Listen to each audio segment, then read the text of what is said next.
Pessoas que tiveram a vida transformada por Deus. Verdadeiras histórias de conversão rumo à vida.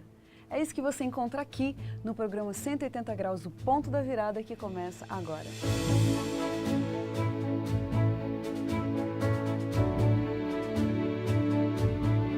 Quando sentimos o toque de Deus na vida, uma mudança acontece.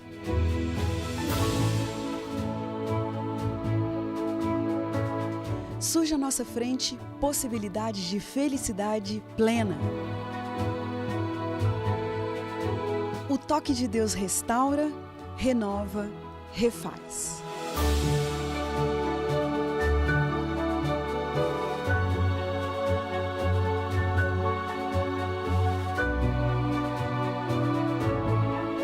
Hoje conheceremos uma pessoa que experimentou essa graça maravilhosa. Ela vai nos contar sobre essa mudança de 180 graus que lhe trouxe paz.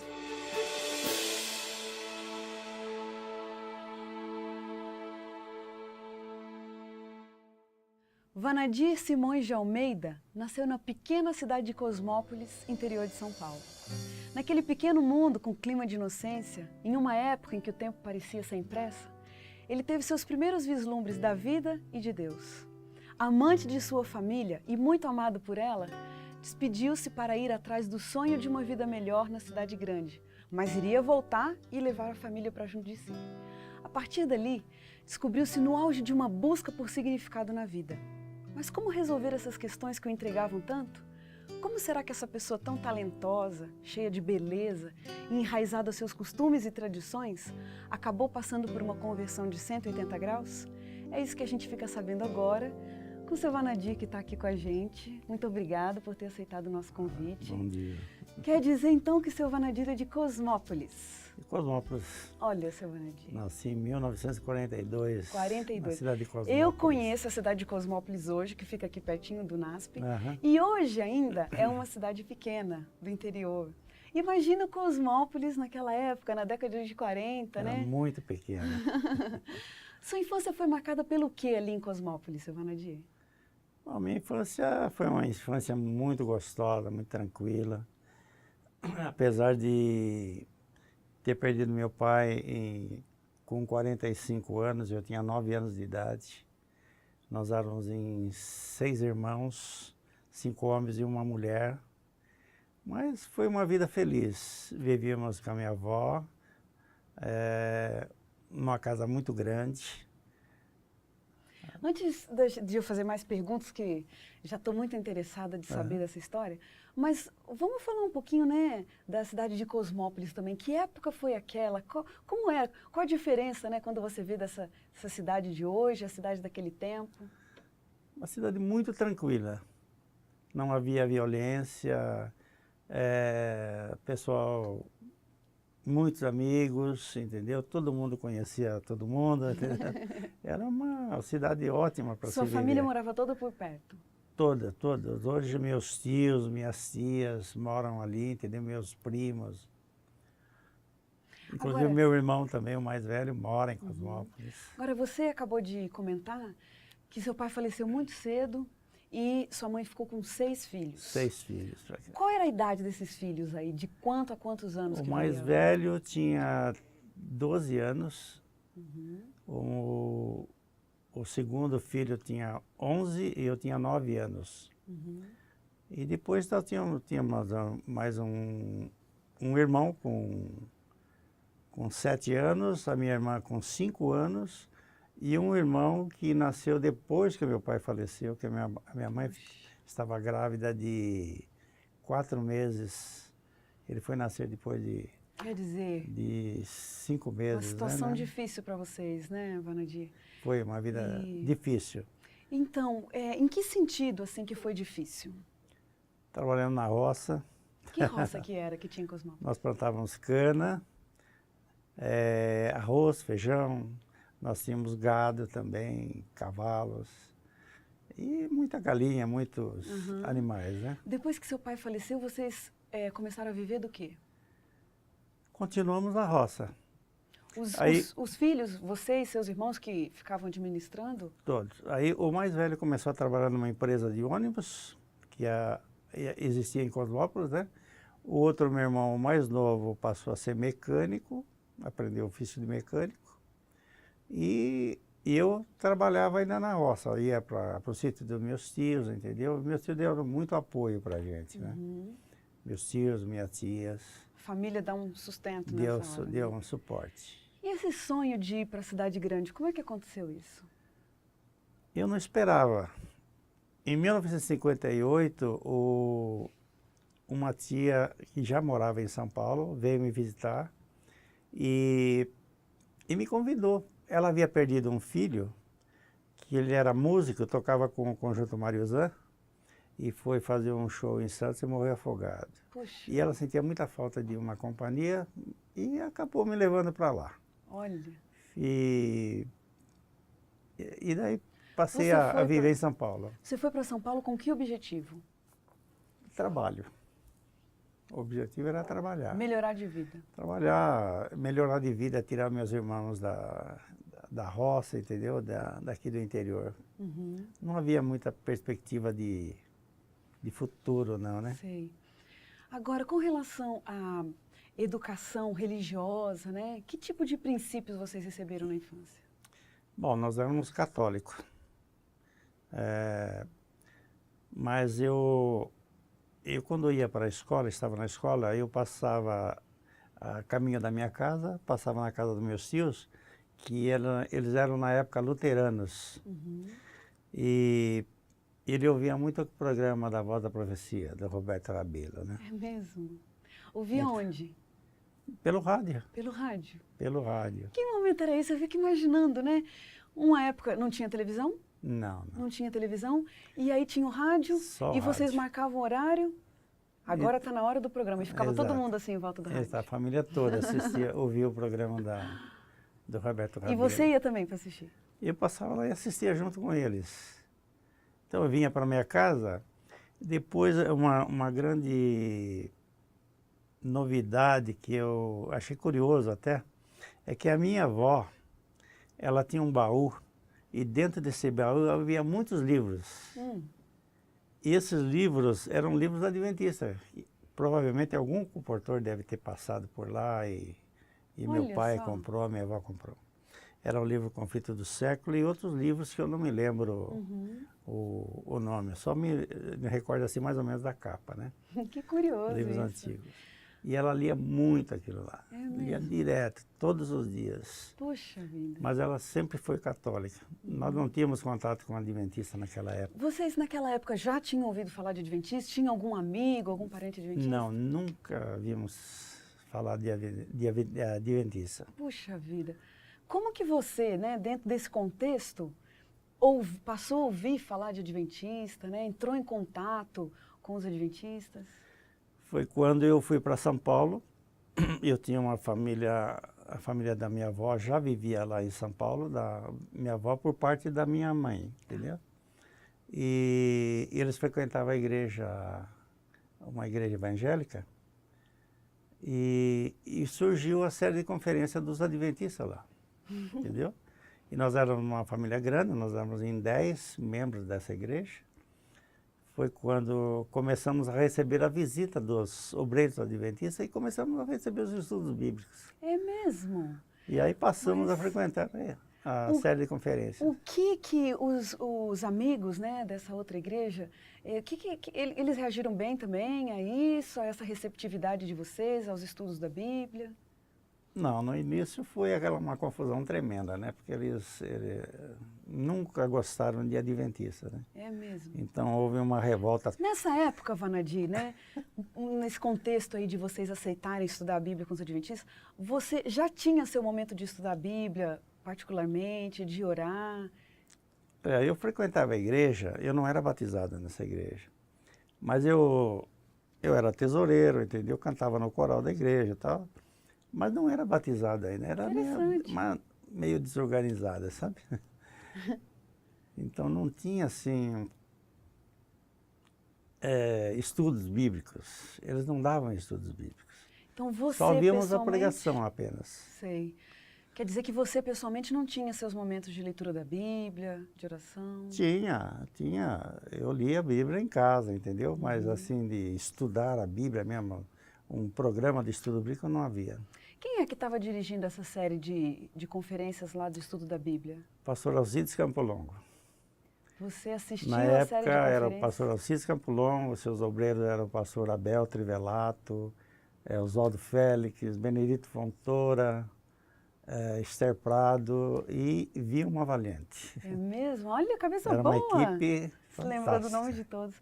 E você assistiu essa série de conferências? Todas as séries, todas as Sobre séries. o que eles falavam lá? Você diz lá na Igreja Adventista? Não, nessa série, você se lembra? Na série de conferência, eram palestras sobre saúde, sobre como deixar de fumar em 5 dias, entendeu? Já de cara você se interessou? Você gostou daquele ambiente? Foi ótimo, foi É ótimo. mesmo? Ali que nós começamos a conhecer a Bíblia realmente. Mas, Até então a Anadir, gente lia a Bíblia, mas não entendia. mas pensa bem, olha só o que você está me dizendo da sua vida, que você estava frequentando uma outra igreja, tinha compromissos na outra igreja, né? Você tinha namorada também nessa época? Tinha uma namorada nessa igreja. E essa namorada era Era também noivo, da mesma igreja? era noivo dela. Noivo, olha, rapaz. E ela Você tinha estava, acho que uma estava muito noiva. ansiosa para casar e eu não estava preparado para isso, né? Indo para São Paulo recentemente, ainda não estava bem estabilizado e tal. Não tinha condição de me casar. E Puxa. ela achou que não ia dar certo. Mas E- escuta, é esse o raciocínio que eu estou tendo. Então você tem esse monte de compromissos aqui num lugar e aceita um convite para estudar a Bíblia com um outro grupo, começa a frequentar a série de conferências, assiste a todas as palestras. Você, quando começou a se simpatizar ali, passava já pela sua cabeça a possibilidade de você ser membro daquela igreja, assumir um outro compromisso? Não. Eu acho que não. Você foi Quando- por curiosidade só. Fui mais por curiosidade, né? Uhum. Porque minha família, ela começou a ir aos poucos, entendeu? Tá. Foi a minha avó e minha tia. A minha mãe ainda permanecia lá. E você, num primeiro momento, só por curiosidade? Aí, quando começamos a receber os estudos bíblicos, que a gente começou a sentir firmeza, entendeu? Então, Vanadir, é aqui que a gente vai dar uma pausinha na nossa conversa. Daqui a pouquinho a gente continua. E a gente termina o nosso primeiro bloco agora, com algumas perguntas para serem respondidas daqui a pouco. E agora, o que de fato foi o ponto da virada na vida do Vanadir? É isso que a gente fica sabendo daqui a pouquinho, depois do intervalo.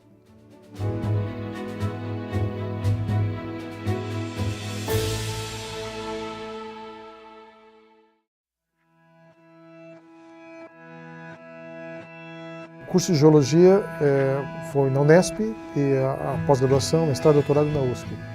Nessas duas universidades eu tive a oportunidade também de ser professor. Eu lecionei na Unesp e na USP durante 13 anos.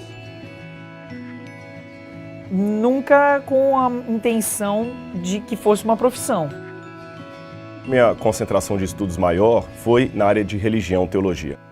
Houve uma exceção que foi quando eu fiz a faculdade de filosofia. Eu fiz meu mestrado e doutorado em engenharia na área específica de geotecnia. Chegou um momento que eu finalmente me dei conta que eu não conseguiria viver sem aquilo. Eu levo a arqueologia como objeto sério de pesquisa, especialmente a arqueologia que conta a história bíblica, a história do Oriente Médio. O departamento de geotecnia, onde eu trabalhava, era o melhor da América Latina. Com 13 anos, por exemplo, eu cantei um oratório de Beethoven com regência do Eliezer de Carvalho. A última coisa que surgiu foi a professora. É fascinante. É como entrar numa máquina do tempo e voltar na história. Na ocasião me disseram, olha, não vale a pena você se envolver, esse tipo de rocha vem sendo estudado já há mais de 50 anos. Esse assunto se encontra suficientemente esgotado, não ligue para isso não. O conhecimento é ilimitado, o leque se abre e você vai encontrar horizontes novos aí para pesquisar. O tipo de música que é feito para você te faz cantar com mais liberdade e de um outro jeito, né? Eu desconsiderei esse conselho e realmente me envolvi no estudo dos basaltos e fiz descobertas inéditas. Na verdade, embora em termos de currículo Lattes eu esteja no 2º doutorado, se for contar a história a rigor, deveria ser o 3º doutorado. Aí o professor Vandir me convidou para dar aula de canto na Escola de Artes. Depois disso eu fui fazer pós em regência, fui fazer mestrado. Eu recebi o convite para vir ao UNASP, Alguns acharam uma loucura, né, sair da USP e vir para o UNASP, mas eu acho que foi a melhor coisa que eu fiz. Dar aula é uma coisa que sempre me deu muito prazer. Eu achava que depois que eu parasse de cantar eu ia dar aula, só que foi junto e está sendo ótimo.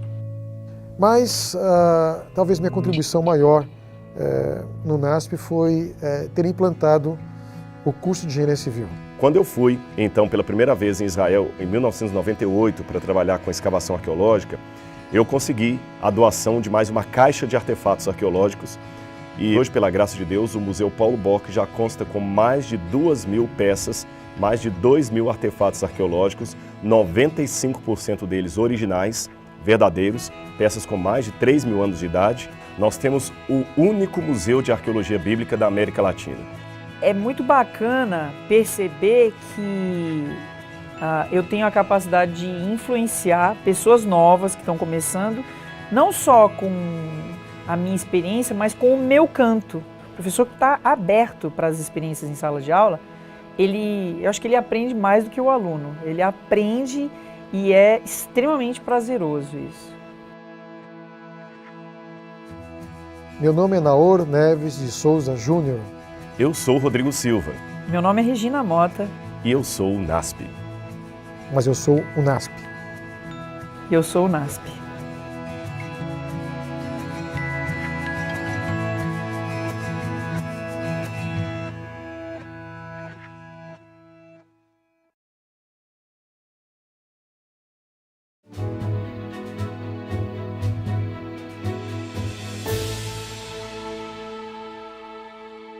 O programa 180 Graus, o Ponto da Virada está de volta.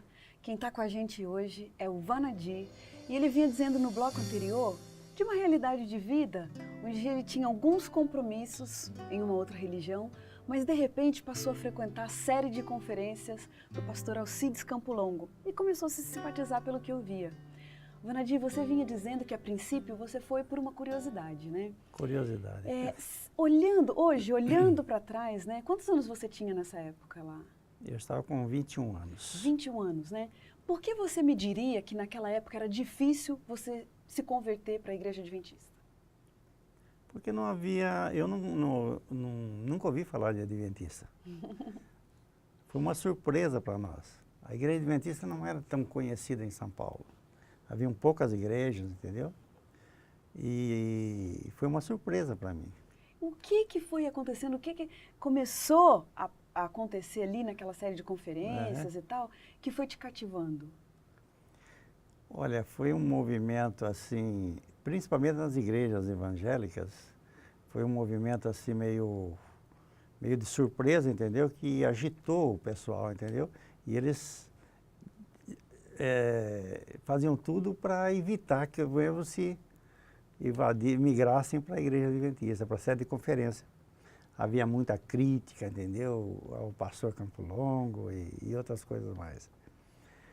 Mas o que me levou mais para a Igreja Adventista foi a receptividade, a recepção que nós recebemos lá, entendeu?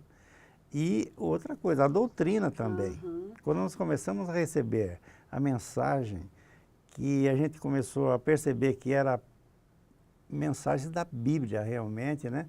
E tinha um conhecimento tremendo, uma profundidade. Aí começamos a aderir mais à Igreja Adventista. Essa junção, né, da simpatia do povo com o estudo da Palavra de Deus foi suficiente para te dar força para enfrentar todas as críticas que você ouvia por fora? Foi. Nós tivemos muita, assim, tipo de perseguição, entendeu? Críticas, deboche. Mas parece que quanto mais crítica havia, mais a gente se firmava na Igreja Adventista. Você se lembra de um ponto, seu Vanadi, onde o senhor estava ali naquele período e aí o senhor falou, quer saber? A partir de agora eu tomei minha decisão. Teve um ponto que foi um ponto decisivo? Teve. Eu me lembro que o pastor dessa igreja, ele convidou a igreja, entendeu, para fazer uma noite de oração, para orar em prol dos membros que estavam evadindo para a Igreja Adventista, para retornarem para a igreja. Então, nessa noite de oração, ele fez uma citação que foi assim o ponto decisivo para mim tomar a minha decisão. Ele pediu para que Deus mandasse um câncer, olha só, mandasse um câncer para os adventistas, para os membros que estavam frequentando a igreja adventista, para eles retornarem à igreja dele. Puxa. Era um absurdo, eu nunca tinha visto isso na minha vida. Foi a hora Ponto da decisiva virada. para mim tomar a minha decisão. Puxa vida, isso é Aí- realmente forte. Eu falei com a minha noiva, falei, olha, se você quiser ficar nessa igreja, eu estou indo para a igreja adventista. Se você quiser ficar, tudo bem, mas eu tomei minha decisão, vou para lá, entendeu? E ela não quis saber de... Puxa vida. Vanadi, quanto tempo você estudou a Bíblia? Né? Desde esse primeiro contato até de fato você assumir um compromisso público com Jesus Cristo. mais ou menos uns 8 meses foi. Você se lembra de Foram alguma 8 meses. verdade? Teve alguma verdade nesse momento de estudo da Bíblia que era totalmente nova para você, que você nunca tinha ouvido falar? Se lembra? Foram as profecias. É mesmo? As profecias que eu tinha muito... Eu gostava muito de ler naquela época, entendeu? Eu comecei a ler livros, o Conflito do Século, naquela época era 4 volumes. Eu pegava a minha bicicleta de manhã, ia para uma mata que tinha ao lado ali da minha casa e ficava ali desde manhã até a noite. Enquanto eu não terminava o volume, eu não parava. mesmo? Então, eu me aprofundei muito nas profecias, nos cursos das lições da Voz da Profecia, entendeu? Do curso Rádio Postal, né? Havia diversos cursos, curso avançado e cursos sobre profecias. E eu conhecia todos. Puxa, E eu mas que passei a coisa. cuidar desse departamento na igreja, mesmo sem ser batizado, É né? mesmo?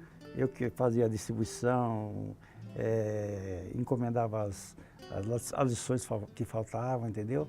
E tinha muitos obreiros que trabalhavam, levavam as lições, ele trazia, eu corrigia e tal. E Mesmo assim sem foi me ser batizado. envolvendo, foi me envolvendo. Olha só. Entendeu? Você acha que, além desse aprofundamento, né, das leituras que você teve, É. esse envolvimento com a igreja também, né, de já assumir compromisso, isso também te ajudou a fortalecer? Muito, muito. Eu tive amigos na igreja que me ajudaram muito, que era o pastor João Lotz, que já era uma família adventista que frequentava um grupinho antes das conferências, né?